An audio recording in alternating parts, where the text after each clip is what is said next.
දෙව් මිනිසුන්ගේ ආධ්‍යාත්මික ශාන්තිය අරමුණු කොටගෙන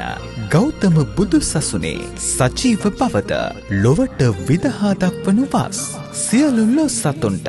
මෛත්‍රිය පතුරවමින් තුන්යම රාත්‍රිය මුළුල්ලේ භාවනාමය පුණ්‍ය කර්මය සිදු කෙරෙන ආධ්‍යාත්මික නිහඬ රාත්‍රිය මහා මෛත්‍රී දිනය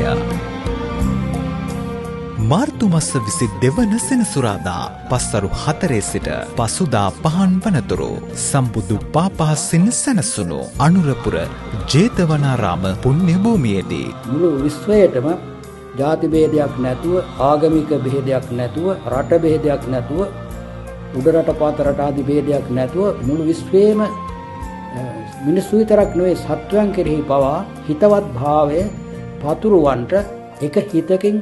ක්‍රියා කරන්න තමයි ඒ දින යොදාගෙන තිබෙන්නේ. සම්බුද්ධ වන්දනාව මෙහෙයවීම පූජනීය කහගොල්ලේ සෝමවංශ නායක ස්වාමින්ද්‍රයන් වහන්සේ වැඩම කරන අනෙකුත් කම්මට්ටානාචාර්ය ස්වාමින් වහන්සේලා පූජනීය අගුල්ගමුවේ අරියනන්ද නායක ස්වාමින්ද්‍රයන් වහන්සේ පූජනීය උඩඊරියකම ධම්මජීව නායක ස්වාමින්ද්‍රයන් වහන්සේ පූජනීය කුඹල්ගමුවේ විමලසිරි ස්වාමින්ද්‍රයන් වහන්සේ පූජනීය දිද්දෙනියේ අරියදස්සන ස්වාමින්ද්‍රයන් වහන්සේ පූජනීය ඕපාත සමිත විහාරී ස්වාමින්ද්‍රයන් වහන්සේ පූජනීය ඇල්ලේගම පඤ්ඤාසීල ස්වාමින්ද්‍රයන් වහන්සේ සජීව විකාශය මාර්තු මාස 22 වන දින පස්වරු 6 සිට රාත්‍රී 7:30 දක්වා 23 වන දින අලුයම 5:30 සිට බෞද්ධ